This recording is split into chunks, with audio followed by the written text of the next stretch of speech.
Hey, what is going on, everybody, and welcome back to the College Info Geek Podcast, the internet's best resource for getting ahead as a student, but a terrible resource for learning how to download your consciousness into a potato. Really bad resource for that.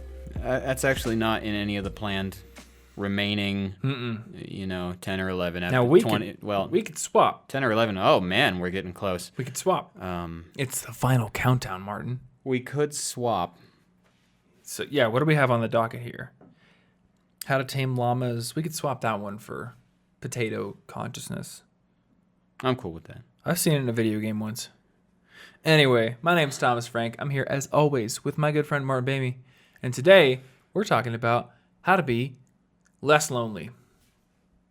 Though I feel like this is an episode where we're going to sort of tackle what is likely to happen in the far future for many people.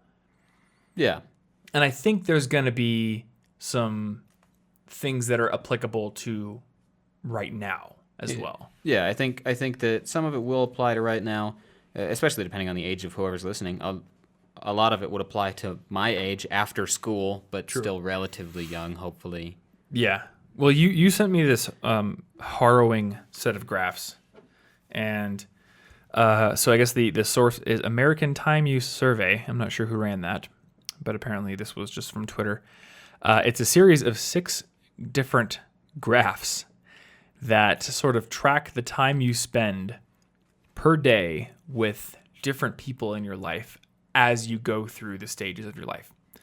And I didn't like this graph, Martin. I didn't like it either. I didn't like this graph. So this is going to be one of those episodes where you're probably going to want to go check the show notes so you can see what we're talking about.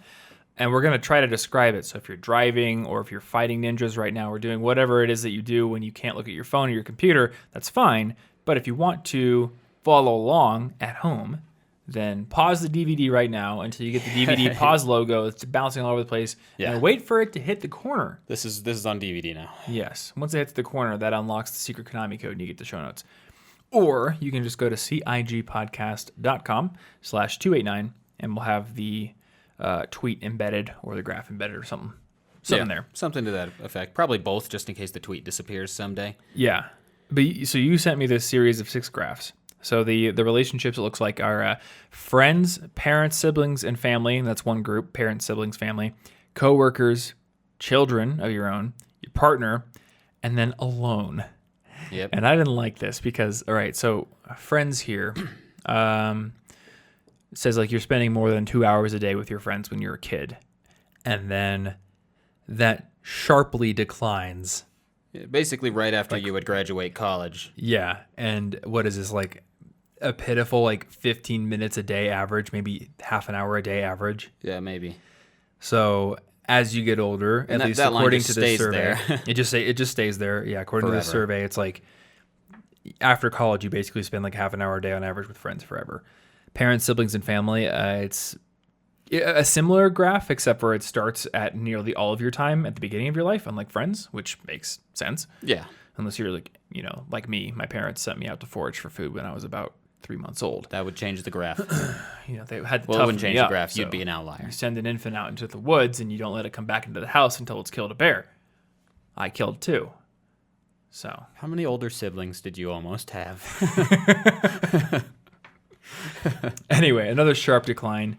The interesting thing here is, according to the survey, assuming that the numbers are the same, and I believe they are, the scale of the graphs, it looks like the top line is always 4 hours. According to the survey, it looks like people are actually spending more time with parents, siblings, and family as they grow older than with friends. And I do see a little bit, it seems like a little bit of a resurgence of time in middle age, and I would imagine that would be due to caring for parents. Yeah, and possibly just because once you're out of school, when you're spending almost no time with friends, they'll move to different parts of the country to get different jobs, and I think eventually, if you kind of stop maintaining all your friendships, you default back to family a little bit. Yeah. We also have coworkers, so this is a graph that starts from basically nothing until you start your career, at which point you're spending more than 2, 3, 4 hours a day with them. But then there's this sharp decline near the end of life, which would indicate retirement. We have children. This looks quite similar to the coworker graph, except for It's a little it smaller. kind of peaks around 40, and you're not spending a whole lot of time with your kids when you're 20, unless you're one of those people who have kids at 20. And then that kind of goes way down once they start their own lives and get busy. A partner, you spend a lot of time with your partner, and it seems to get even bigger when you get older, which I think that would make sense given retirement. You're no longer working. You probably spend more time with your partner if you're still with them. Yeah, this one's not that terrifying until the last part. Yeah, this where is the line naturally goes down. As it must. I mean, it someday must. At some point, the line would go down. That's just seeing it visually is just like, this is real. You should probably keep it in mind.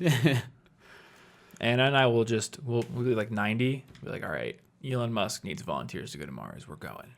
Okay. And then we'll get hit by an asteroid or something. That's fine. That's how it's gonna end. Asteroid. I love asteroids. Okay, I don't like this one though. The last graph alone. It's like 4 hours a day when you're 20, when you're 40, and then it just slowly starts to creep up from there until it's like most of your time in your old age is just by yourself. Yeah, it goes so much higher that they had to add 2 extra lines of measurement to the graph compared to every single other selection. Yeah. So I don't like that part. I don't like the idea of, and maybe some people do, but I don't like the idea of statistics telling me that I'm likely to become more and more lonely as time goes on, especially once I hit the twilight years of my life. I would not like to spend those alone. Yeah, I don't like the feeling of inevitability that a graph like this initially gives until you decide to do something about it, which is, why this episode exists, because it made me want to do something about it. Yeah. Yeah, and I feel like it's not enough to just be like, all right, when I'm 80 years old, I will start being social. So I buck the trend. That'll show them. Because those graphs have told me, I got time with my partner, I've got time with coworkers until I'm 80 years old. I'll just ignore this until then, fine. And then finally I'll get around to it. Yeah, and I mean, let's be optimistic here. Maybe we solve climate change. Maybe we solve aging. Maybe we all upload our consciousnesses to computers. Maybe we're going to be living longer than 80 by the time that you and I are 80. Who knows? I want to be 109. Now, I would imagine that if we actually it's more of a doomsday scenario and everything does kind of go to hell, it's going to be like apocalypse, and we're going to have this to graph may not matter. We're going to have to band into militant groups of survivors, in which case we'll be with people all the time. Very maybe social. from a loneliness perspective, like a Walking Dead style apocalypse scenario is actually preferable, I could see that. And then the relationships you have with people at that time, they're going to feel so much more important. There will be no more distractions. You're not going to be like, did I do the laundry today? Yeah. All of those will be cast aside for what is truly essential. And that's really essentialism in a nutshell. That is true. Wait for the end times. Yeah. Which then you can focus on what's really important. If you listen to people on Twitter are fast approaching, or read any sci-fi novels. May they be a little slower than expected. Do you ever think about doomsday preppers? I don't know the specific, anybody in specific. I don't know anybody. Just the idea. I don't know any, and I'm just like, oh yeah, Bob. Okay, so here's my thinking on the specific type of doomsday prepper who wants to be solitary and just builds a bunker. That never sounds fun to me. I don't think I want. Oh, it doesn't sound fun either. I mean, it's it's very I Am Legend, but I feel like if it's a doomsday scenario where a fair amount of people are still around, then it's going to be very Walking Dead, where there's going to be some strong leaders who emerge, and whether by hook or crook, they're going to form new societies where they rule with an iron fist. And I feel like anybody who's trying to go it alone is just going to have to hope they don't get found. Yeah, that's probably true. Don't install a doorbell. Yeah, you can prep a lot, but I don't think you can prep to deal with a hostile force of 20 or 30 people coming to raid your bunker. So I don't know, man. Yeah, groups are probably better. All I'm saying is I have to become the governor.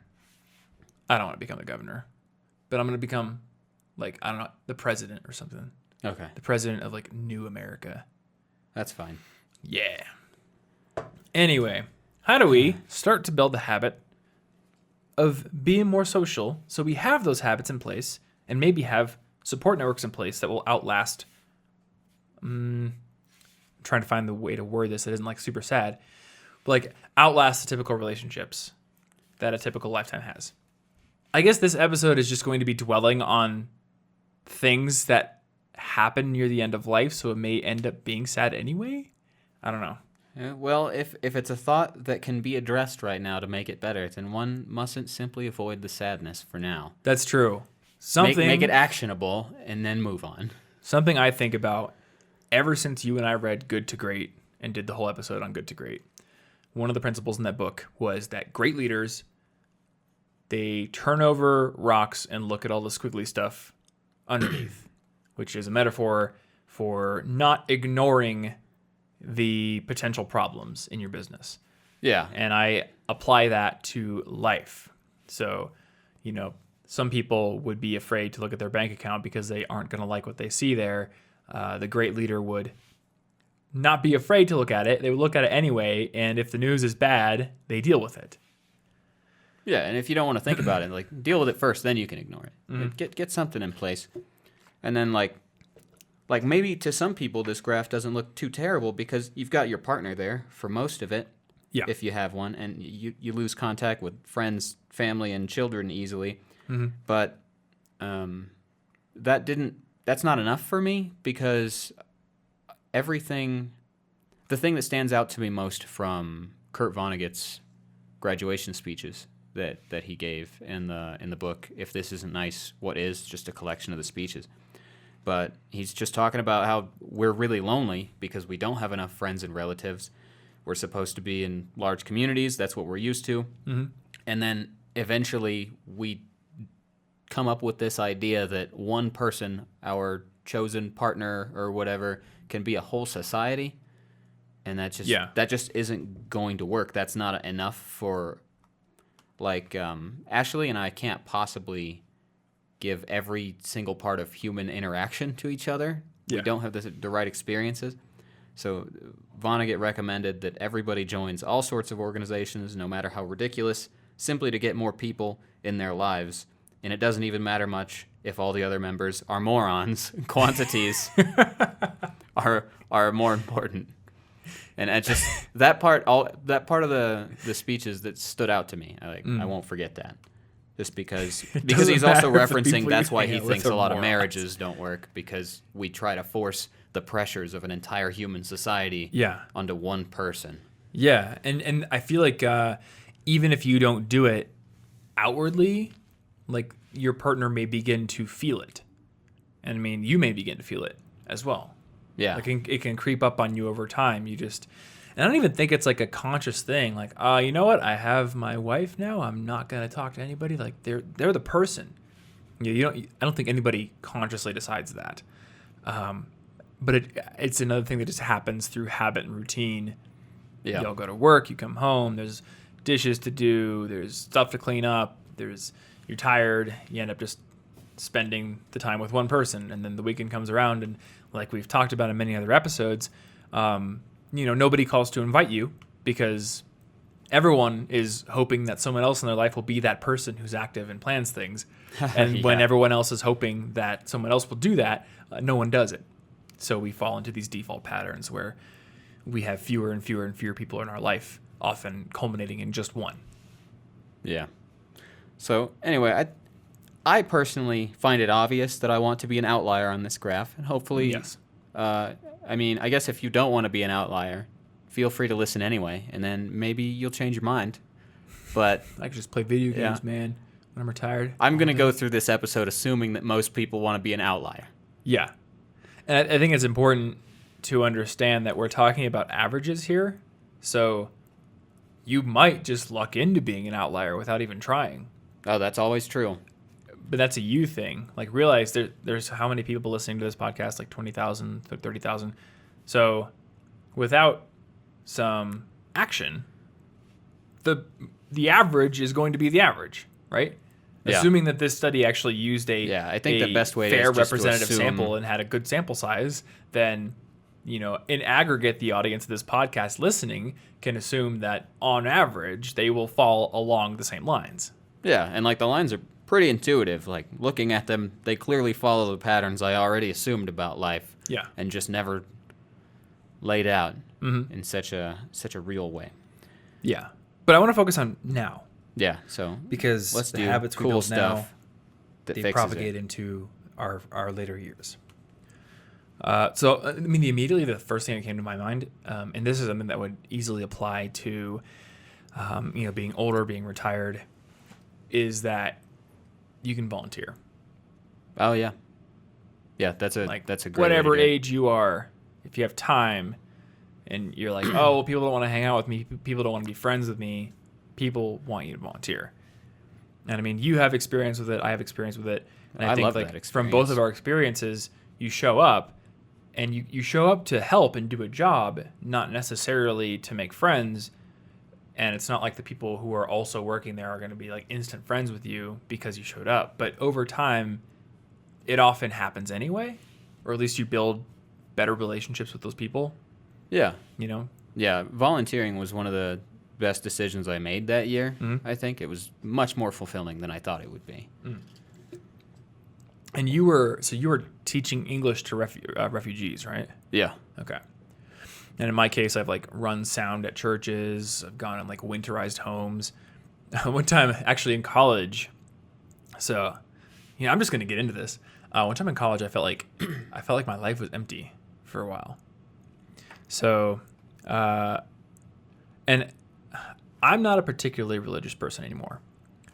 But in college, having grown up very religious and then kind of becoming like a little more casual about it in high school, I got to a point where I felt very lonely, and I thought, the way I will solve this is by going all in and joining everything at the church. So I volunteered for like everything I could think of, including, and this was like the most boring thing, but just going around town cleaning apartments at like low-income housing. And because I was doing it with other people who were also really positive and who were there because they wanted to help and they had a good mindset, it was actually fun. Like, cleaning apartments isn't fun on its own. Like, I'm not gonna choose to go dust blinds in like a musty apartment on a Saturday because that in itself is fun. But the fact that I was going to do something helpful with a group of people who were all positive, had the right mindset, and then we all would go out afterwards, like, that was actually fun. That was fulfilling. That actually sounds like a lot of jobs that my family members have had, that friends have had, where it's like, I hate this job, but I love the people. It's always the team is like, I'll feel bad leaving those people. Yeah. But not the work itself. It doesn't matter. So volunteering automatically gets you into a position. You don't need to be like, I'm hoping to get hired here because I'm really lonely, which is not necessarily a great resume line. Probably not. But the volunteer positions won't matter, and they'll help you feel useful, which is very valuable. And I think that, banding together with a common mission is actually, I wouldn't say it's one of the necessary ingredients for forming good bonds with people, but it's a very powerful one. Yeah. And when it's not there, I think it's harder to form those bonds because everyone's got their business, right?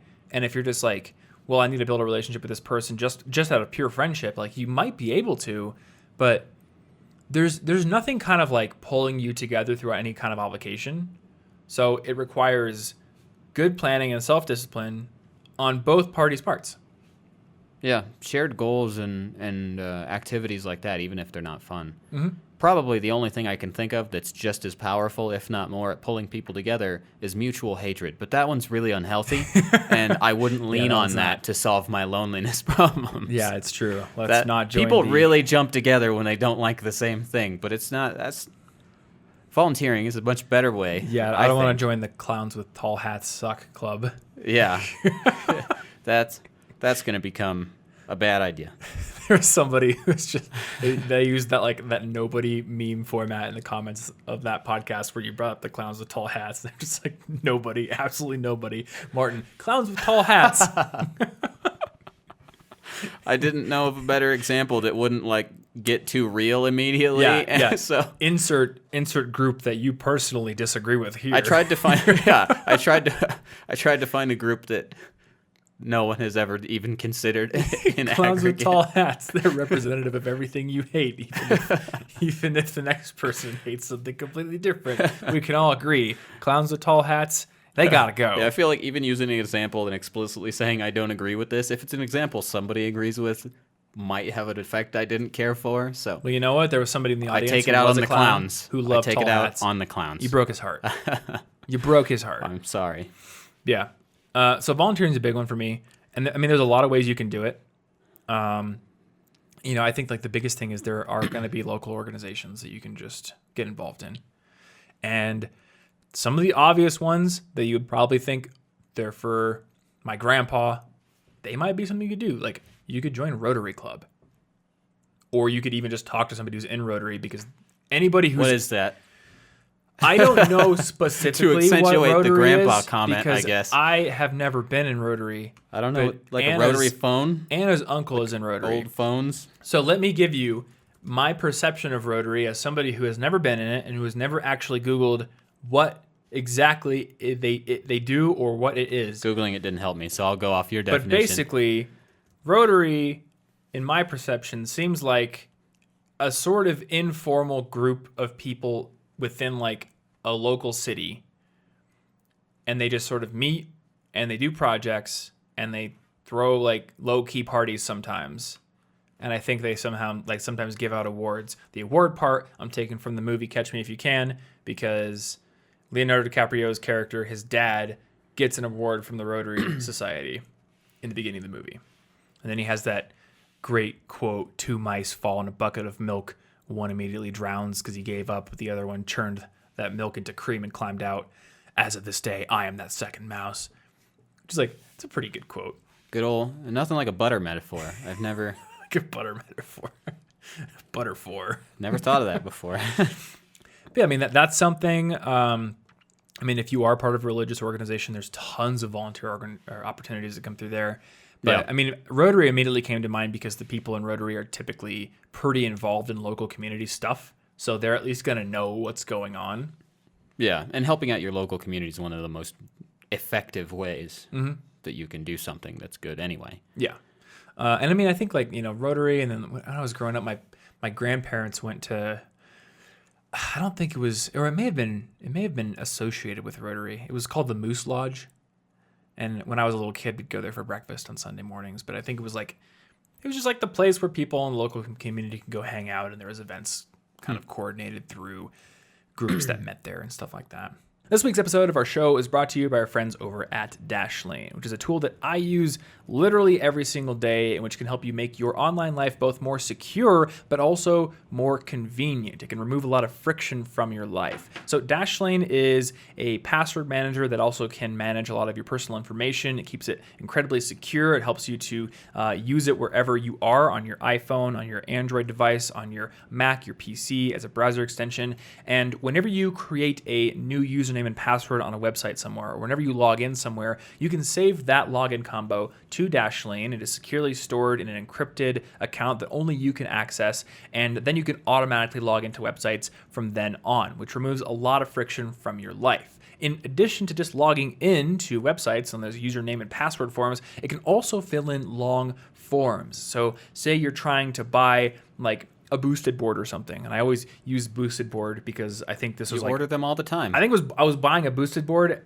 at the time I switched to Dashlane, so I just like clicked it and then chose my little profile thing for my name, and it just boom, the form was filled instantly. So I didn't have to go through typing in my address and my credit card number and all this kind of stuff. So just, again, it removes a lot of friction from your life. And it's better than other systems like Chrome's password manager or like Keychain on the Apple system, because it doesn't lock you into one system. So if you use multiple devices, or if at some point you choose to switch browsers, or you choose to switch OSs, which I do all the time, then all of that follows you around, again, in a very secure way. So if you want to start using Dashlane and find out how it can make your online life more secure and more convenient, head on over to dashlane.com/collegeinfogeek, where you can sign up to get a free 30-day trial of their premium subscription and try out all the features for yourself. And then if you do decide that you want to actually pay for it and keep using it after the trial is over, you can use the code collegeinfogeek at checkout to save 10%. Once again, dashlane.com/collegeinfogeek. And big thanks to Dashlane for sponsoring this episode and supporting our show. And a second thanks goes out to our other sponsor this week, which is Skillshare. Skillshare is an online learning library with thousands of classes that can help to increase your skills and your job prospects, can make you a more competitive job candidate. They have classes in business analytics, marketing. They have web development classes. They have very, very in-depth animation classes. So if you want to get into like After Effects animation, do motion graphics, they have a ton of stuff on that. There are video editing classes, music production classes, even productivity classes. And the class that I want to highlight this week is actually a class from my friend Ali Abdal, who runs an excellent channel on YouTube that has lots of different productivity videos, tech videos, a lot of similar content to what I do. So if you're not following Ali, you definitely should. But on Skillshare, he has a beginning video editing class for using Final Cut Pro. So if you have a Mac and if you want to get into video editing, then that is going to be an excellent class to take. It is really, really well produced, and he goes through a ton of different features of Final Cut. So you can go from complete editing noob to really understanding how the software works. And I gotta say, I'm kind of jealous of Ali because he only has a Mac, and you're only a Mac user as well. Yes. I kind of wish I could dig into Final Cut Pro. There's some stuff about it that just looks really, really advanced, and like it kind of gets rid of some of the annoyances I have with Premiere. But unfortunately, I'm primarily a Windows editor. So it's the one editing program that I can't really use unless I want to go all in on Mac. But if you're like me, if you're a Windows person, if you're only able to edit on Premiere or Resolve or whatever, there are plenty of other classes on Skillshare. I know Jordy Vanderput has like a Premiere Pro masterclass on Skillshare, so you can take that as well. So if you want to learn how to edit video, there's tons of really, really in-depth, well-sequenced classes that you could take. In addition, and I'm always going to say this on my Skillshare reads, why not?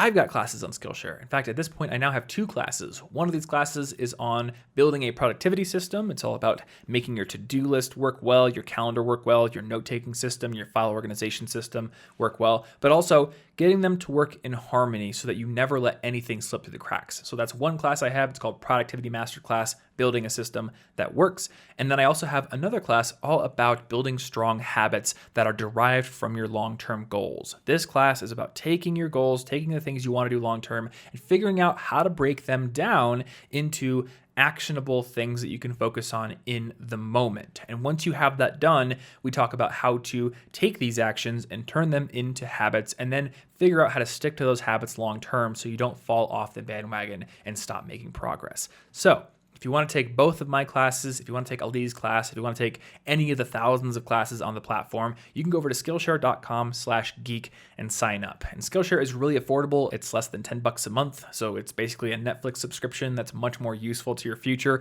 But the best part is that if you are one of the first 500 people to go over to Skillshare.com/geek and sign up, you're going to get a 2-month free trial with unlimited access to the platform. And there is a lot you can learn in 2 months. So be one of the first 500 people to go over to Skillshare.com/geek, sign up, and get that 2-month free trial. Big thanks, as always, to Skillshare for sponsoring this episode as well, and let's get back into it. The other one's coming to mind is like not volunteering, but going to like local meetups for board games, for running groups, anything on meetup.com. There's all kinds of opportunities out there to meet other people and do things that you all have a common interest in. Yeah. And I think if you're going to go out and join a bunch of communities, at least I would consider it maybe a good idea to make sure you have a mix of different niche types. So a lot of communities might be based on identity or belief. That could be useful. There could be a group specifically for women, or if I joined a group for people with OCD or mental illnesses or something, that could be useful, or political or religious groups. But then if you take that and you only go to that, the downside could be that it reinforces an echo chamber or inhibits personal growth. So if you balance those kind of things that sort of validate you and help you feel more closely connected on a personal level with the activity or location-based, like we're just going to go rock climbing, and I have no idea who's going to be there, and we maybe don't have anything in common, but we're going to rock climb. Yeah. Like, I think balancing the different needs of just a shared activity and then like shared beliefs or life experiences. To basically, I think that a good way to be social is just to end up having as many different types of connections as possible as well. So So this is kind of like a big transition. And if I were writing a bullet list for this episode, I wouldn't put this here, but it made me, you saying rock climbing made me think of this. If you want to have more serendipitous meetings with people who might share interests with you, then wear your headphones less. yeah. This is a note to myself more than anything. Yeah. But my friend Taylor, one of my best friends now, we met because he randomly started talking to me at the climbing gym. And it was on a day where I wasn't wearing my headphones. Yeah. I just came off a route and I was sitting on the chair and he's like, hey, how hard is that route? And I'm like, oh, it's pretty hard. But if I was wearing my earbuds, I don't think he would have talked to me because wearing earbuds sends a message. It's like an implicit, I am not available to talk right now message. Yeah, I feel like, and that's obviously a very useful message at time, but I feel like there's sort of this societal thing right now, maybe that goes along with our propensity to overwork ourselves, and it's supposed to be like, I'm busy, no one talk to me, leave me alone, I've got stuff to do. But at all times, because we don't ever disconnect from that work, so then, we'll never be available for any sort of social thing, and we'll just be kind of reacting to people as if they're explicitly trying to steal our work time away, when really they're probably just trying to connect with humans. Yeah, and you know what? We're probably going to have more work time than we ever really needed. Yeah. So if someone steals some work time from me, it's like people are proud to be overworking and way too busy, and I feel like that maybe adds to that. It's just like, how dare you take the source of my pride? I am a busy person. Yeah. You know, I feel like when people make assumptions about other people, especially people they don't know super well, we have like this innate belief that the other person has a strong position on everything. And I think in reality, and I'm not talking about like their principles. I'm talking about things like, do I want to be talked to right now or not? Or would I be willing to make this concession to you or not? I think we're obviously like, well, they're not going to want to talk to me. And that's a hard, firm thing. They don't want to talk to me. Yeah. I think in reality, we are subconsciously on the fence about these things. So I was thinking about this the other day. My friend Andrew, who runs the Listen Money Matters podcast, and he now runs it full-time as his own business. But when I was doing the podcast with him, he was still working a day job. And he wanted more time to work on Listen Money Matters. So what he asked his boss to do is let him work from home.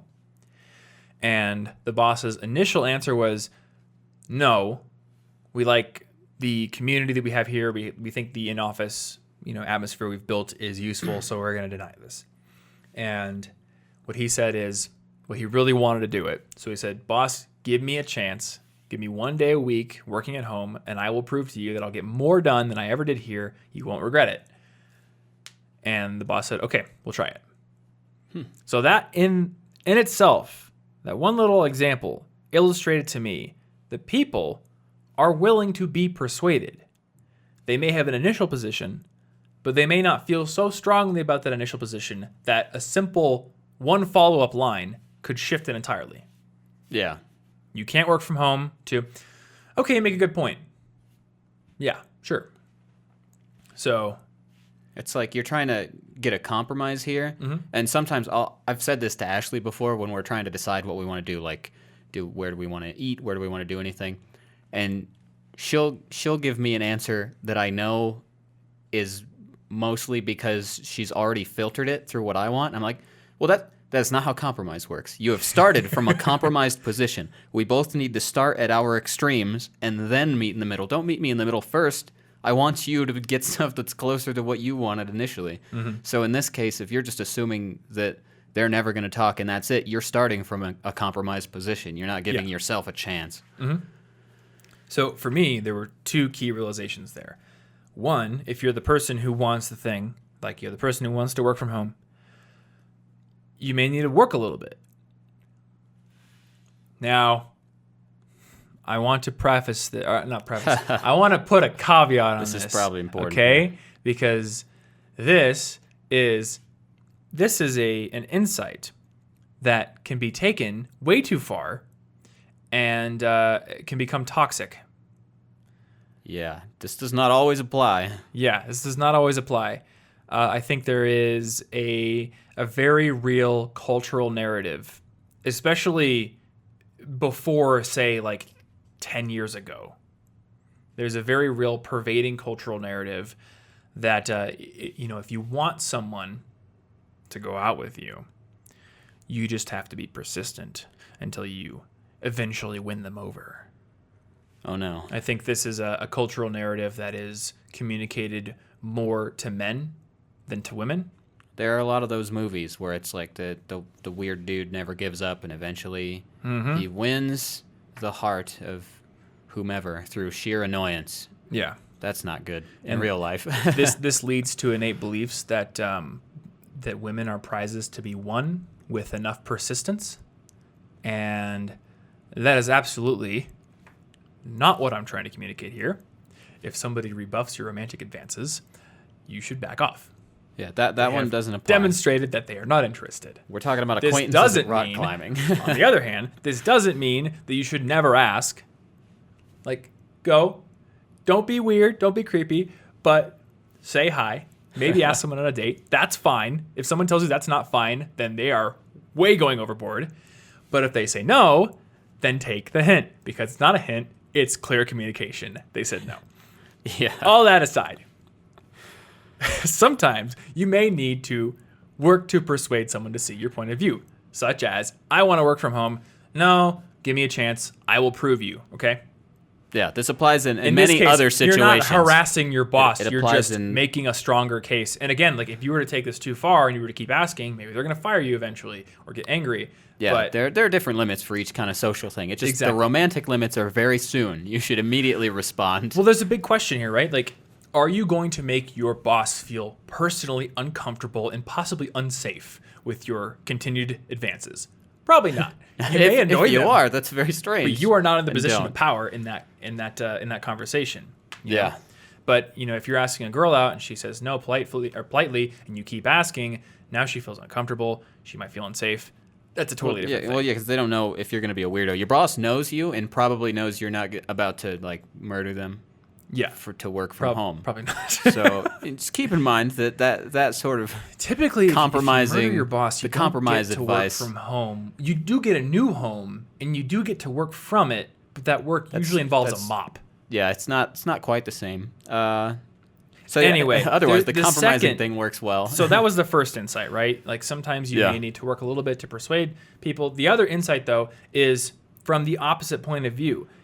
If you want to build new relationships, then you need to ask yourself, am I outwardly projecting implicit communication I don't want to be projecting?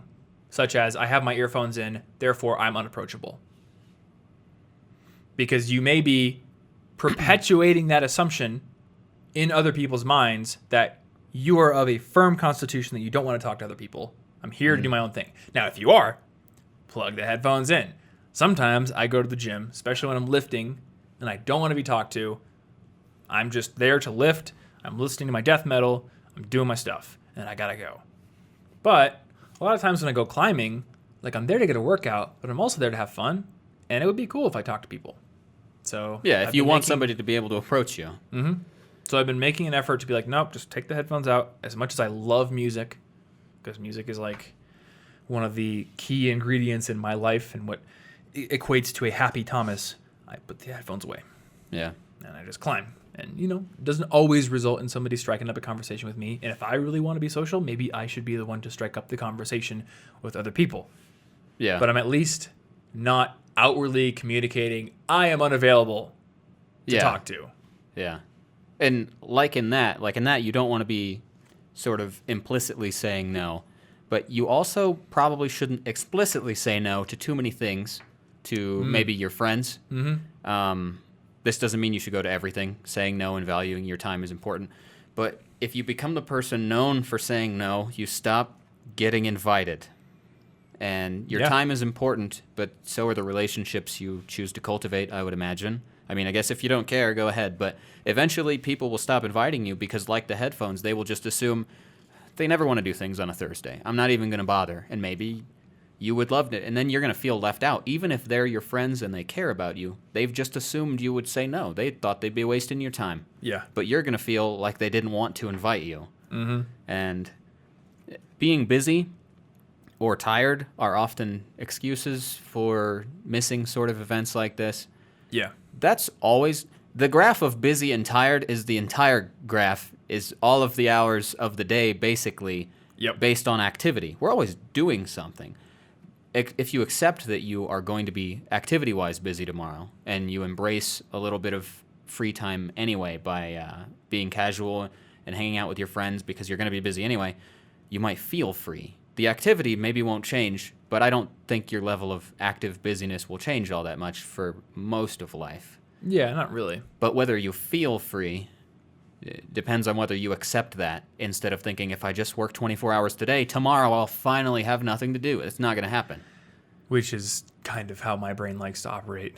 Yeah, I tend to have an all or nothing kind of thing. I have to fight it, but it doesn't work. Tomorrow's not going to be any more free than today. So if I can't find free time today for friends, I should assume that all of next week I'm also not going to. Mm-hmm. And I often find that sometimes the quiet night by myself is really needed, but a lot of times I think it is the desire to have it is brought about through just mental laziness. Like, I don't want to go out and deal with all the logistics involved in going to hang out with friends, so I just want to stay inside. But then my actual experience of staying home and doing my own thing is not that great. yeah. I was anticipating that it would be greater than it actually was. Like, sometimes it's cool. And then the reverse, if you're anticipating so much friction, but once you got to the place where you were with friends, probably, within minutes, you'd probably be like, okay, this was fine. I'm glad I came. But it's so easy to be it's so scary. I can't do it. Mm-hmm. Maybe this is yet another justification for keeping a journal. Because sometimes we have to have an explicit reminder of, no, this is worth it. It's worth going through this inconvenience because I really did have a good time here. Because, I feel it. Like, I'm an introvert, and when it comes to going out and engaging in plans with other people, my brain's like, ugh, I don't want to figure out how to get there, get in my car, put all the stuff away, park, pay for parking. Ugh, it's such a hassle. I have to shower. I have to put on pants. You don't have to. You're just going to have consequences. That's true. I don't have to do anything. There are just consequences. That's all. Can I deal with those consequences? Just accept them. That's a good idea. If you write down, like, God, I don't want to go, and then later on, this was great. That's a complete opposite, and yet it seems very likely to be something that I would experience. Yeah. I have a specific memory where all of our friends invited us out to a nightclub once, and you really didn't want to go. Oh, I didn't want to go at all. That's And not then- even my vibe in the slightest. It really isn't. And I don't like going to nightclubs very often, but I specifically remember that you had fun. Was this the 80s one? It was the 80s one. Yeah, that's because I dressed up like the bad boy from the Breakfast Club, and then I did the stupid Breakfast Club dance moves, and it was really dumb. It was dumb, but that's and fun. it was, but I probably wouldn't do it again. But I just had to embrace what it was in the moment. It wasn't my ideal moment, but I can go 20% stuck in this moment mad, or I can just deal with it and go 100 on something that's kind of dumb. It's still better. I think that's another kind of key to maintaining a long-term social life is giving up the notion that it must always be your specific vibe. You have to compromise sometimes. Because there's always compromise involved in social situations. Even if it's somebody who's into the same thing you're into, there's going to be some mismatch. Like, maybe they want to say, I'm playing Magic with somebody. Maybe they want to play one more game than I want to play. Maybe sometimes I'm like, nah, I'm good. I'm going to go. And maybe sometimes I stick it out for the last game. Yeah. Because to be social is to give up my exact wants sometimes. Well, and that even applies literally today. I could see during certain times of my life, if I wasn't feeling good about myself, the amount of snow outside right now would make me really question going to any birthday events. But everybody came to mind. And it would be a very bad social signal for me not to return that, even if it's inconvenient. Yeah, that's true. And I just got to think, what signal am I sending? Not, do I have a valid excuse? That's not what's important. It's what am I sending? Mm-hmm. What am I telling people about their importance to me? Yeah, like what do we owe to the people in our lives? You know, and not in terms of like money, but like we owe them respect. I think we owe the people in our lives time, and not like from a. I feel like this is like implying an obligation that's going to be unpleasant to fulfill, but I don't think we have to interpret it that way. No, it's just like people have given us their attention, they've given us love, they've given us time. Like we owe that to them as well. Yeah, you know, if we care about them. Yeah, I don't resent that obligation. It was created out of something that started good. Mm-hmm. It's a good obligation. And then I suppose this is really applicable here, so I will say it quickly. Otherwise, it'll be weird. But also, this applies to like family and stuff too. Don't like skip holidays to be convenient just because you're barely busy, or because something happens, or because you're scared of planes still. I missed my Christmas in 2018. December 25th is also my stepfather's birthday, and I lost him last year. So I missed his last Christmas and birthday, and it feels pretty damn terrible anytime I accept that that's true. And I just feel like if I had just pushed a little harder, I could have found something that would have let me go anyway. But I assumed, there will be another one. There will be more time. Yeah. So, I mean, we have to get through these inconveniences because at some point you're going to have your last Christmas, your last birthday, your last hangout playing DDR, and you won't know it, probably. So the little inconveniences, you really, really need to fight them. Yeah. It's not worth it. And I don't want to stay on that topic for too long. So I do want to mention something on that. Oh, I'm fine. I'm fine. I just can't keep talking myself at the moment. We have a large audience, so I do want to say something that I believe about family. I believe there is a higher threshold of effort you should put in to improve and maintain a familial relationship. And I don't know if that higher threshold versus friends is just a result of like my chemical and DNA like feelings, but I feel that is true. That being said, being related to somebody by blood is not an infinite excuse for allowing them to be toxic in your life. Yeah. So don't take what we're saying here, overcome the inconveniences to go see family. Yeah, I would have liked that if I went. You must go see your family even if they like verbally abuse you. Because again, being related to somebody by blood is not an excuse for treating them like crap. Yeah. And there is a certain threshold. Again, I feel like I don't know if this is just a gut feeling that is like instinct and it's not actually logical, but I feel like there is a higher threshold for the effort you should put in to improve relationships with family, to try to help somebody, improve if they are acting toxic, but that threshold is not infinite.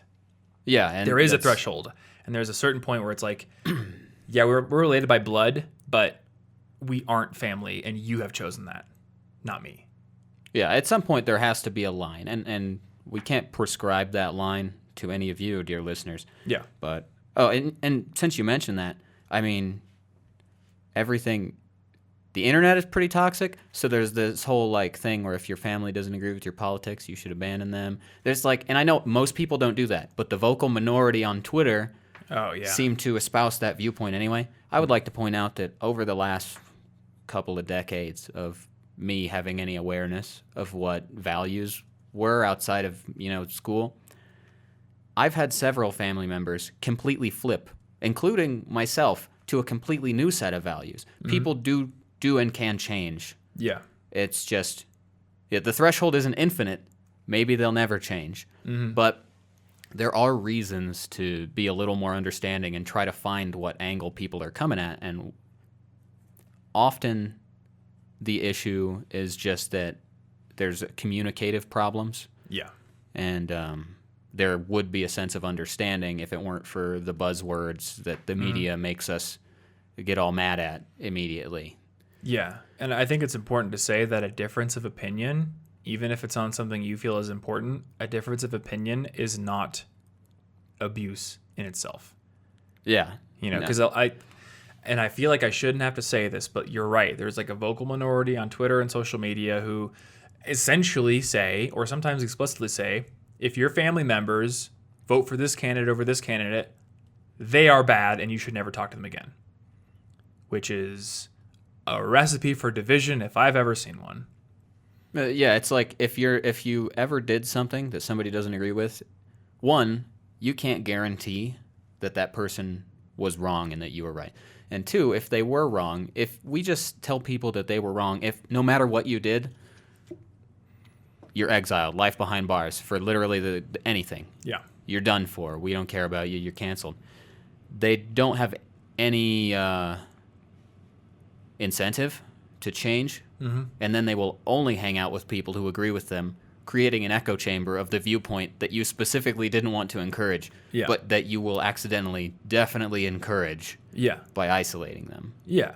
There's a give and take, too, to this. There's like, your need to shield yourself from abuse and to take care of yourself. But there's also, I think, like, again, if you care about people, if you love them, if your relationships are important to you, there's some amount of obligation to put an effort to help them, to see the correct point of view, or to at least understand that you may see things differently than I do, but that doesn't mean we have to hate each other.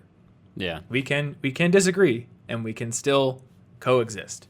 And obviously there's a lot of wishy-washy language in this section because I'll put it stuff this gets way. hard sometimes. My mom and my but- dad, I fundamentally disagree with both of them on certain things, certain beliefs, certain principles. Still love them. Still talk to them. That's fine. Yeah. And we will never come to an agreement on those things. It just won't happen. That's not like a thing in my head like, if I just work hard enough, I'm going to shift their point of view. It won't happen. I've accepted it.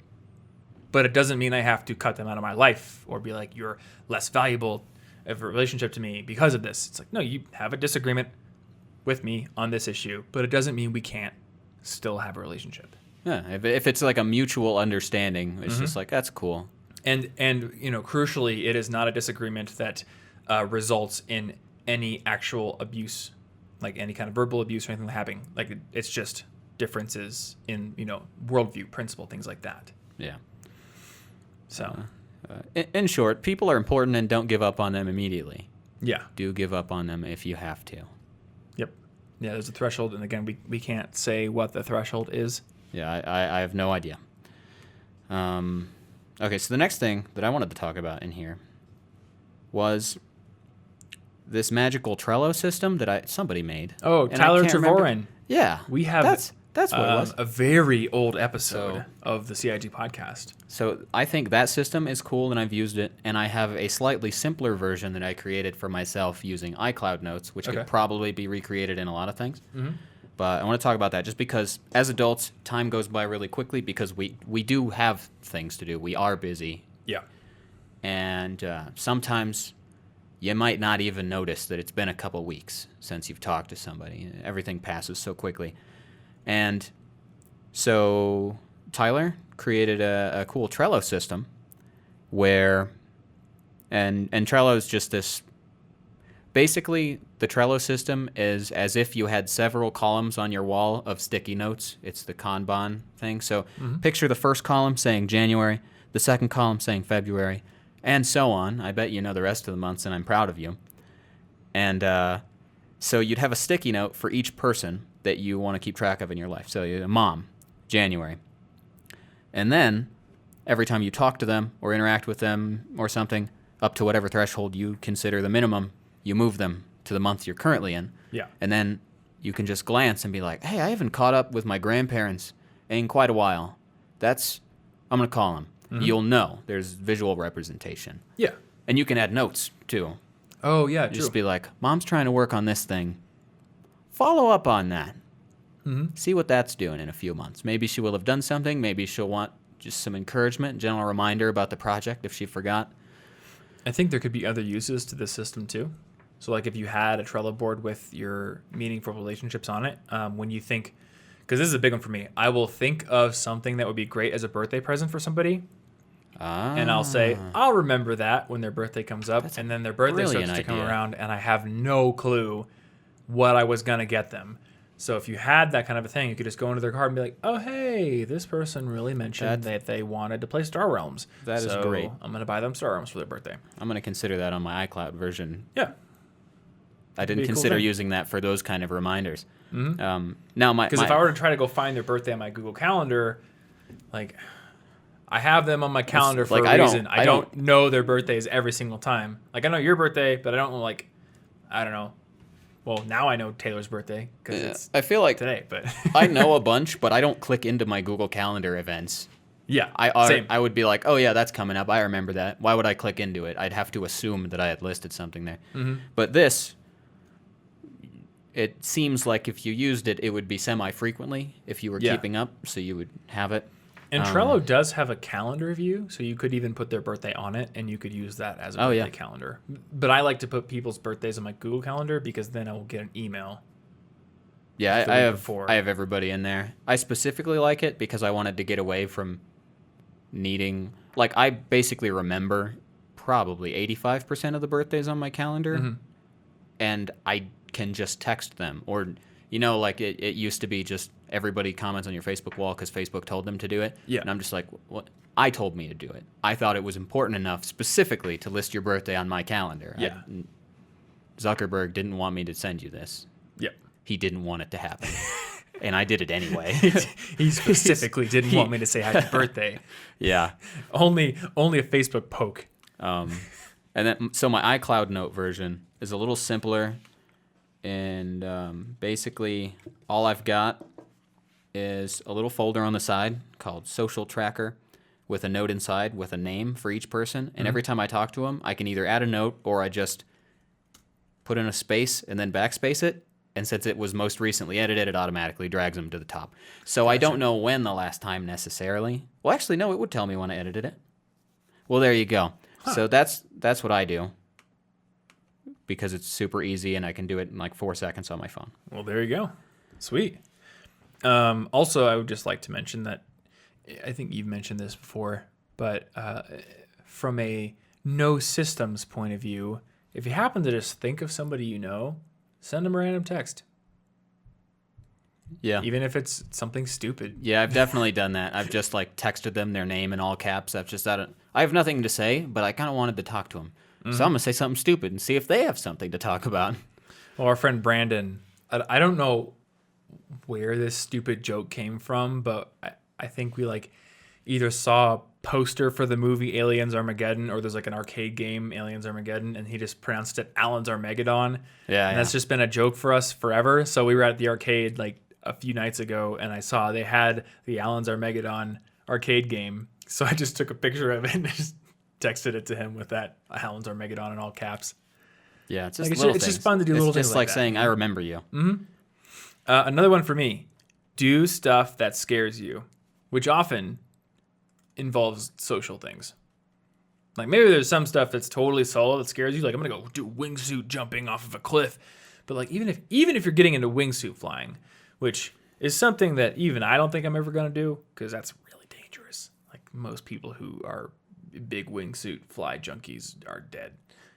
I think it's the most dangerous sport. But even if you were going to do that, you're probably going to go to a wingsuit flying class or something, and you're going to meet other people who are into wingsuit flying, and you can all accidentally fly into a cliff together.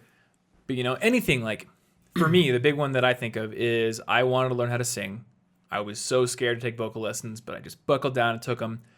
And even before the first one, I was waiting outside the door, and I think my vocal teacher was 5 minutes late, and I was 99% of the way to being well, he's late, I don't want to do it, and just walking away.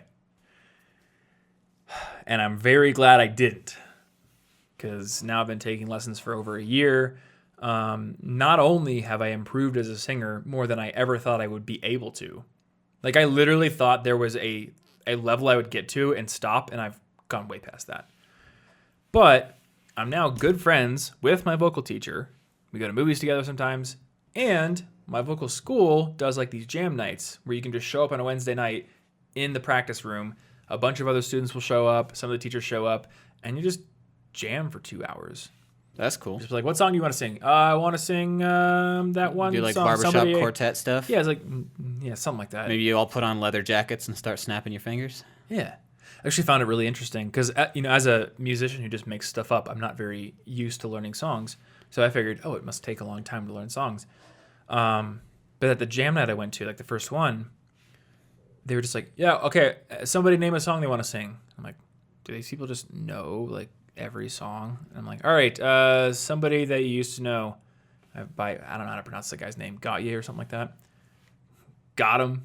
Got him. It's not got him. I think that's it. I think that's it. It's got him. And so they pull it up on the laptop and they're like, all right, okay, so that's like and I'm just making up chords right now because I don't know. But like, it's like a D, okay, let's go into like an F sharp. And they just figure it out. And they're not playing the specific, like, perfect melody, but they figure out the chord progression in 10 seconds, figure out the sections of the song, and then play it adequately enough that I could sing it. I was like, dang, that's actually really impressive. So, yeah, hats off to professional musicians who know how to dissect a song and recreate it in seconds.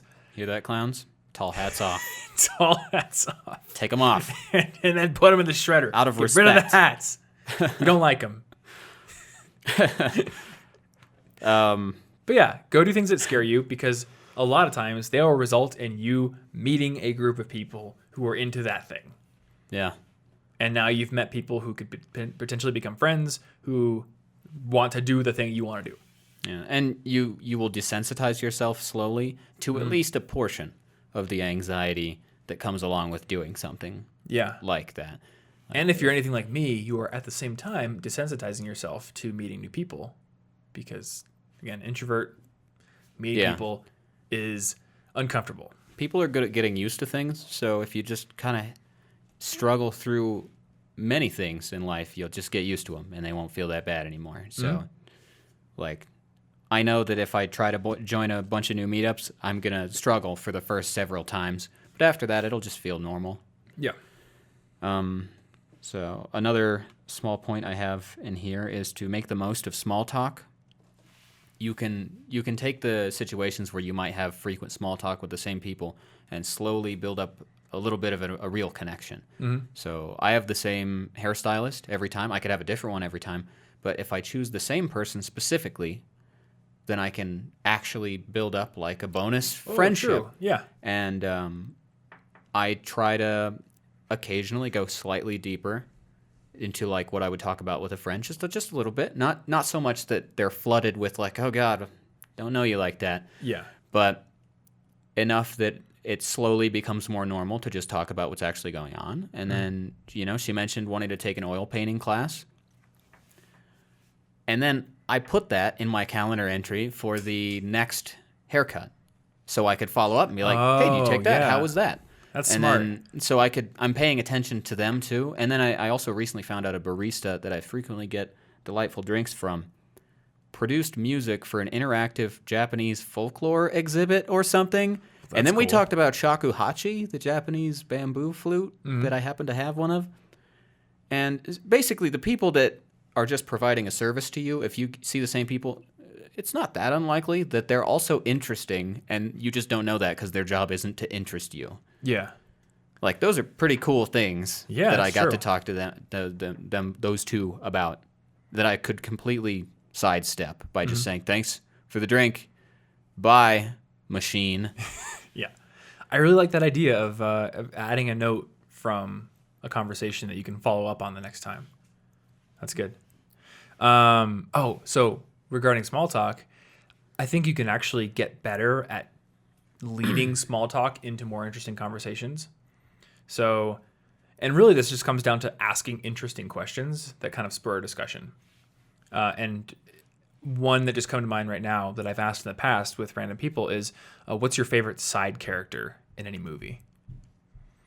Because it's not like a boring question, like what's your favorite movie, but like Yeah, what, or maybe not your absolute favorite side character, but what's the first one that comes to mind? And I'll do that one too, because like asking absolutes make people kind of pause and like not think of anything. But it's like, what's a side character you think of that you really like? Like maybe the lady at the desk in Monsters Inc. who slams Mike Wazowski's fingers in the thing. That's a good one. She's Wazowski. That's a good one, but I'm going with the guy from the Goofy movie who makes the Leaning Tower of Cheesa. I remember that. That's an interesting side character. Just makes that question really interesting. I think my favorite side character in anything is definitely Krunk from Emperor's New Groove. That is a fantastic movie. But then my second one is there's the remake of 3:10 to Yuma with Russell Crowe and Christian Bale in the leading roles. But then I think Ben Foster is the actor's name, plays a character named Charlie Prince. And for me, Charlie Prince is the best character in the movie, but he's kind of a side character. Like he's the sidekick of, or I guess the first lieutenant of Russell Crowe's gang leader. But I don't know, just the way he acts that character, I love it. It's great. That's a cool And also question. he has the most badass jacket. It's like this white leather jacket. I don't know, it's cool. That's fair. I want one. And I had this poster of him in my dorm room. It was a movie poster, but it was just like this behind the back shot, like standing on train tracks with that jacket. And it was dope. Yeah, that's a really. I'm just gonna think about that questions all day. like that, and like so it's not like a super duper cliche question. What's your favorite movie? Oh, it's a Shawshank Redemption. Like you might be able to get into a conversation on that, but I like finding a way to make the question a little bit more odd. Well, it's odd, but it's also not like too personal. Like if you were like, "What's your favorite hobby?" What if my favorite hobby is super weird and I don't want to tell a stranger about it necessarily? It's making tall hats for clowns. I'm my worst enemy. Yeah, I'm the silly haberdasher. But I would. Is it haberdasher? Is that the actual job title? I don't know words. There's a haberdashery. That's probably not true. I do know some words. I'll just Are go you with Googling it? I'm just gonna go with it for now. Okay. Let's see. I've got a couple more things. How long has this podcast been going? I don't know. Feels Let's feels like it's lightning been a round long it. one. I have another podcast. All right. In half an hour. So, next, how can we encourage more social ambiance? That feeling that we both tend to miss from college, where people are kind of just always there. Yeah, I because like that that. massively increases your friendship hours, which is important. There was that one study that was like, you feel like a casual friend at 50 hours, a real friend at 90, a close friend at like 200 hours. Yeah. And they did the study to see how they would work. It was really interesting. But you can't get 90 hours in real fast if you assign one hangout date once a week. Mm-hmm. It's going to take a long time. In college, it happens immediately. You roommates. In regular school, you're in class with them all day, probably not paying attention, throwing things at each other. How can we do that out of school? Because that is difficult. Man, I have so much nostalgia for just like hanging out in the room, watching our friend play video games, like single player games. Just being there. And I'm just there. I'm either watching or I'm like doing my own thing. But yeah, just like knowing I was around people was fun. Yeah, or we'd be doing completely separate things, playing separate games, or people would be watching a movie. I'd be wandering in and out, making food, because I'm not that into most movies, but sometimes I'd watch it. Just being in a community and being like, we're comfortable even when we're not talking to each other. We're just doing our own thing in the vicinity. And if I have a stupid comment to yell out, you're right there. Mm-hmm. And that definitely becomes harder because you move out, you don't live with them, you've got schedules. And I think this is the hardest part because I like never know when to call certain people. Like if I want to call my certain family members, I'm like, but their schedule's not that reliable. I don't know when to call them. Yeah. But if I know their days off, I'll just call them. So I suppose that's an option if people call, but that's not that frequent I don't really call my friends, just my family at this point. Well, something that I do, and I think I'm the only person I know who does this, but I'll just be like, hey, Martin, I'm going to like start Dishonored today, but like if y'all want to come over and just like hang out. Yeah, kind of an open-ended. No obligation. I'm going to be playing a hangout single player time. game, but if you want to hang out and like work on your laptop or bring your Switch, feel free. Yeah, you just send out a group text, be like, I've got open friendship hours, 6 to 10 p.m. tonight. feel free to come over. I got no plans, no food ideas. Maybe we'll come up with something. Maybe we won't. Yep. But that's how it would have been.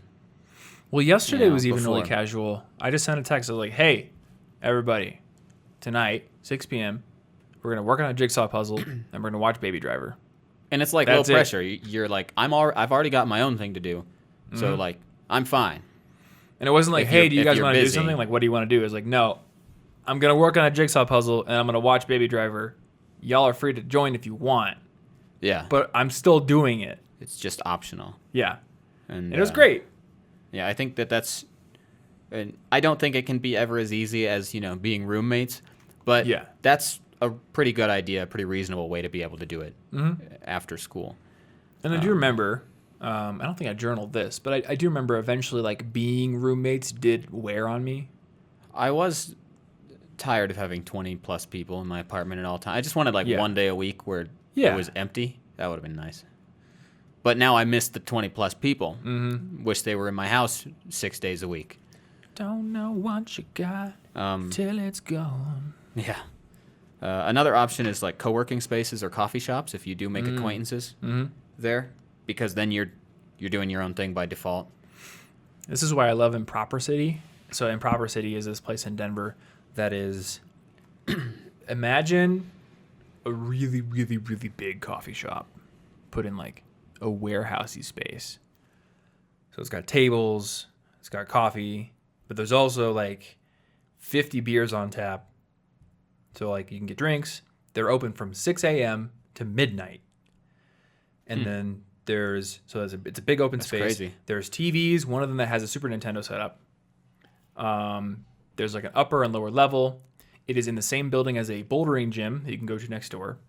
And then out back, there's like a common like area with like a part of it I think has like AstroTurf with what's that beanbag toss game?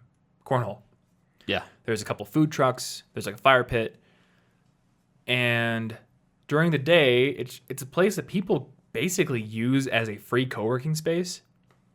And they even had like a phone booth room. So I think they've kind of set it up as like, this is essentially just as good as a co-working space, but it's free. Just come in and buy coffee and buy beer and stuff. But then, as the day wears on, right around 5 p.m., usually people start to finish up their work. Some people are still working, but it gets a little more social. People start getting drinks. They start hanging out. It's like a place that just encourages social interaction. Yeah, that's And I really like it. It doesn't. And so there's this theory. I read this history of Starbucks. I forget the guy who wrote it. He's from Portland, though, as you would expect for a history of That a would make coffee sense. chain. There's this theory about a coffee shop is a third place. So there's this whole theory about third places. One has their home and their work, and people want and yearn for a third place where they can go feel at ease.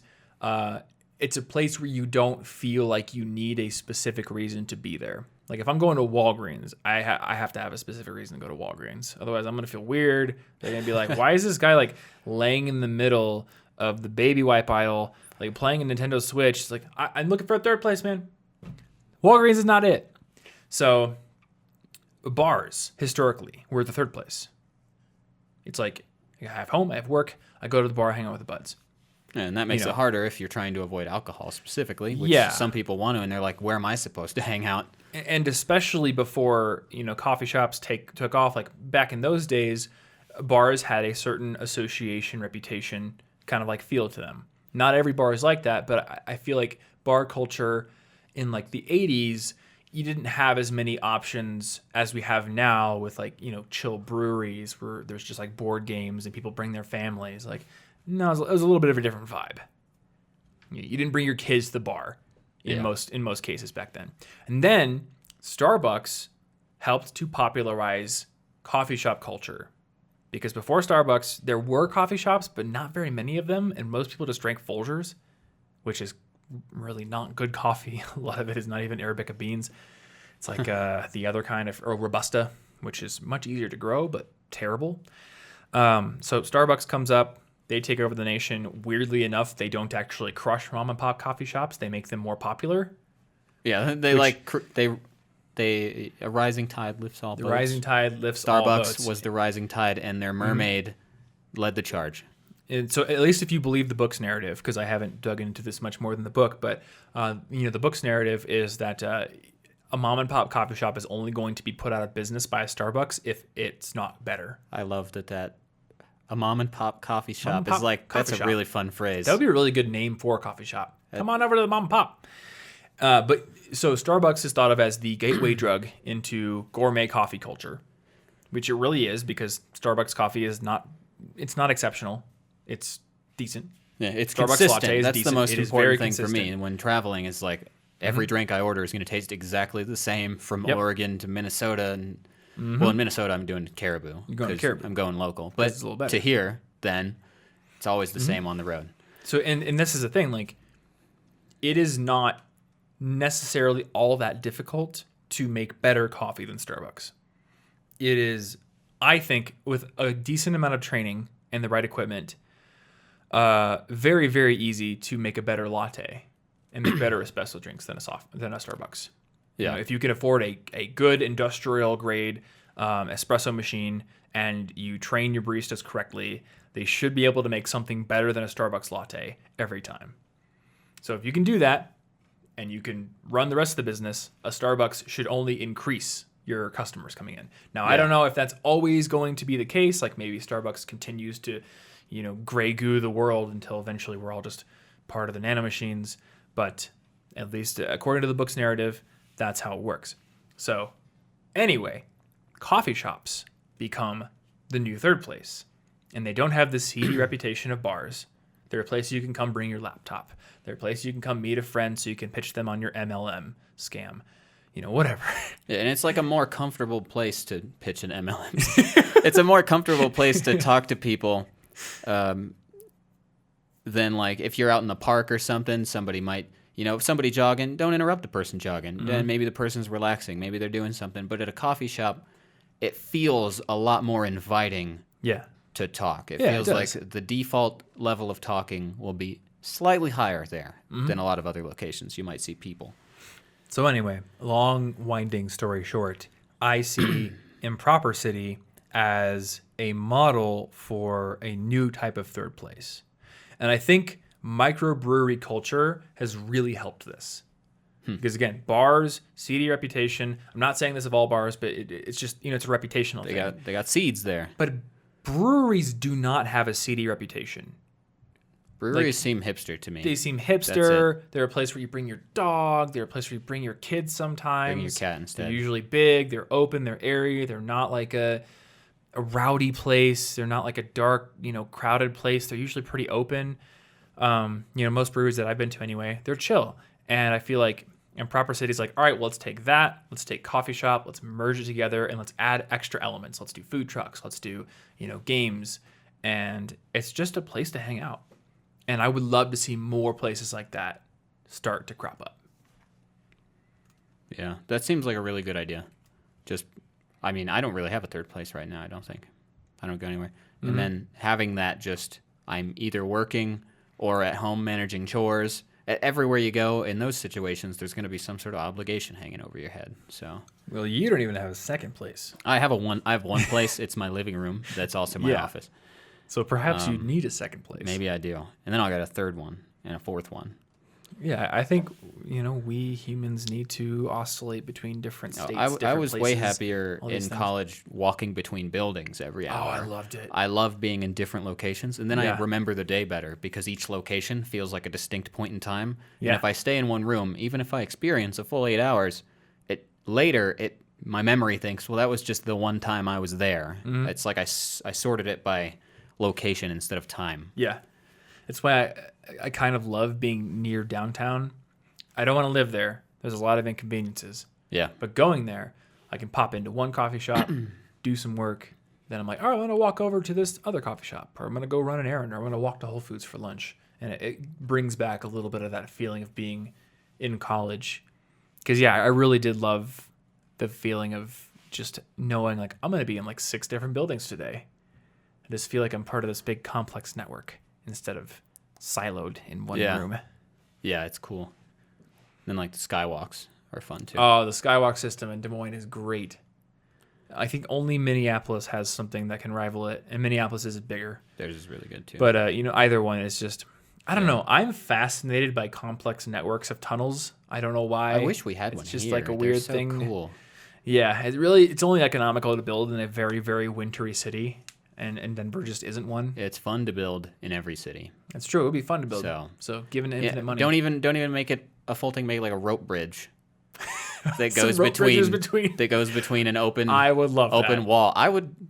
That's amazing. I mean, keep maintenance on it. No, it's cooler when there's no maintenance on it. That way, like it can be like Shrek.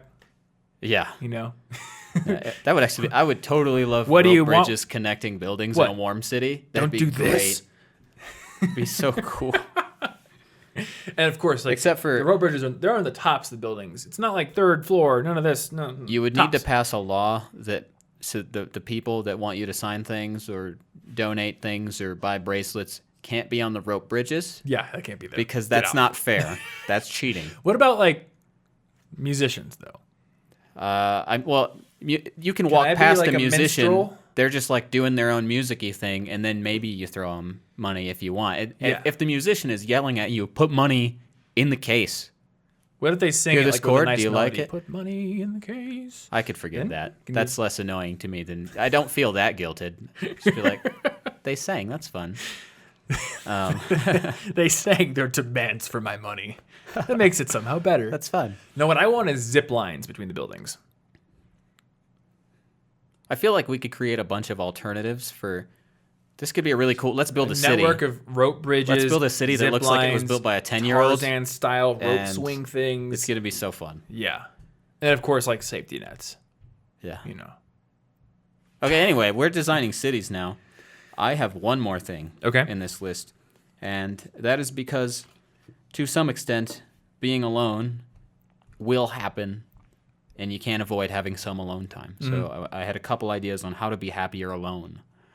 Because you don't have to feel lonely necessarily. Yeah. Feeling lonely is a different thing than just being alone. And so an obvious one, meditation tends to bring me peace and a greater sense of appreciation and joy. And if I'm feeling weirdly appreciative of everything and calm, I don't ever feel lonely. I'm too busy experiencing wonder at the world around me, etc. If you don't like sitting meditation, I also get the same thing from walking very slowly, ridiculously slowly. I would never do this in a crowd, but I've done it around gardens and parks where like the movements of each foot from heel to toe is so deliberate and smooth that I'm basically not even jostling the rest of my body. I'm not making any sound, basically.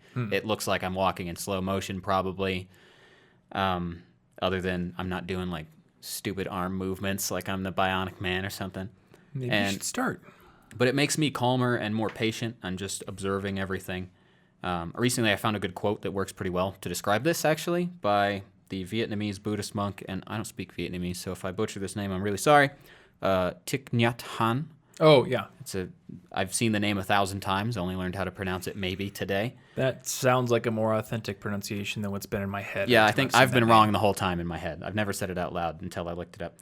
But the quote is, "Walk as if you are kissing the earth with your feet." And I think that's a pretty good description of what I'm doing. It's like I'm walking, but in a gentle way. I mean, I don't even step on ants because I'm walking so slowly. I'm paying attention to everything, and that's really useful. And outside of meditative things, I think that some of the most important things in life, if not the most important things in life, are people, nature, art, and if you can find it, spirituality or faith. And all of those but one can be achieved and experienced alone. I never feel lonely if I'm appreciating nature or meditating or making art. Yeah. Oh yeah, making art, big thing for me. I mean, I do not get fulfillment from meditation. Yeah. I get fulfillment from walking fast. So, I mean, we're very opposite in that way. But for making art, it's, if I'm alone, it's fine. Yeah, it's like there are activities you can do so that you don't feel lonely. I still feel purposeful and appreciative of things if I'm doing any of those. Yeah, I guess as an end cap to this episode, though, as you age, as you move through the stages of life, and you move through the different points on these graphs, assuming you're an average, you have avenues in which you can go get more social interaction, and you just have to take them. Yeah, whether it's doing something that scares you, whether it's volunteering, whether it's joining an organization, whether it's getting better at small talk, whether it is just making sure that you don't appear closed off to potential conversation. And it's easier to escape the comfort zones that you may already have if you start now. It doesn't really matter what age you are, but I moved out of my home state of Iowa largely because I wanted to make sure I didn't just kind of get so comfortable I would never leave. Yeah. Because if I stay in one place too long, I won't.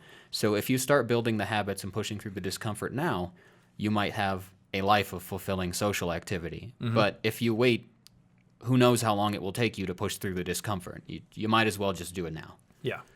Yeah. Cool. Well, I think that probably about covers it, right? Yeah. Sweet. Well, once again, this is episode 289 of the College Info Geek podcast. So you can go over to cigpodcast.com/289 to see the show notes, including those graphs that we used to start the episode off, and including, I think I mentioned it earlier, but Tyler Tervoren, the guy who invented your Trello system, he was on the podcast many, many years ago. I think it was like in the 40s. That's why I couldn't find it easily, because I was like, maybe it was a podcast guest. I don't want to scroll through all of these.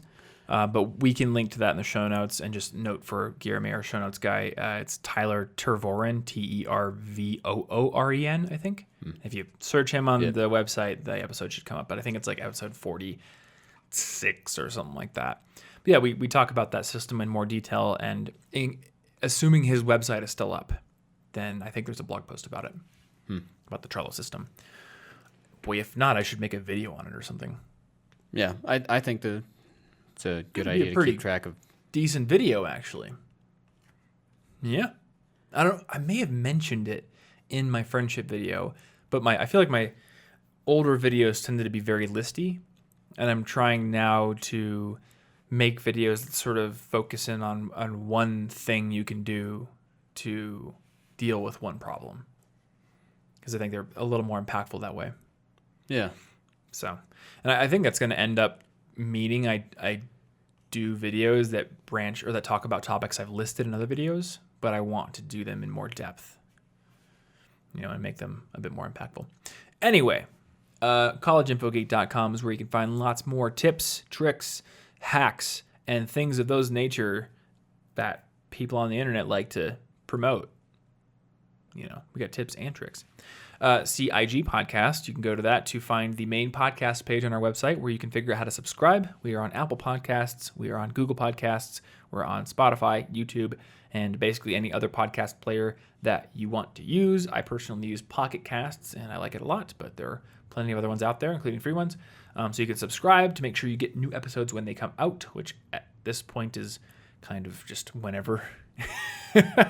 We're nearing the end. We got senioritis, maybe. We have a little bit of senioritis. Maybe that's what's happening. I think this is a strong inflammation episode. of the senior. Well, this is coming out on a Monday. I think it's like we're back to Mondays, just like which Mondays, I don't know. It's a surprise. We're like intermittent rewards. We're trying to get you addicted to looking for this podcast. Sometimes it's there. Ooh. Sometimes it's not. Yeah. Keep pressing. Refreshing. Press pellet. The button. Give pellet. Where's my pellet? This podcast will taste much better than mouse food. Who knows, dude? Enjoy. Have you ever tasted a mouse pellet? I've never tasted this podcast either. I shouldn't have said tasted. Too specific. Maybe you haven't. Okay. I eat sound waves. I eat all kinds of sound waves. If you want to support this podcast, the best way to do it is to simply share it with a friend, let them know that you enjoy it, and maybe share your favorite episode with them so they may become a listener as well. Apple Podcasts also has a rating and review system, so if you want to go give us a 5-star rating, assuming that you believe this podcast is worth 5 stars, then that would be awesome. You could also give us a review as well. Let us know what you think. And if you think this is a 1-star podcast, I would just dial a random number on your phone and tell the person who picks up that you believe it's a 1-star podcast. I think it's the best way to express your disdain. You might get my number. You might get the number. There's a chance. Yeah, exactly. Anyway, thank you so much for hanging out with us as always, and we'll see you in the next episode. Stay cute.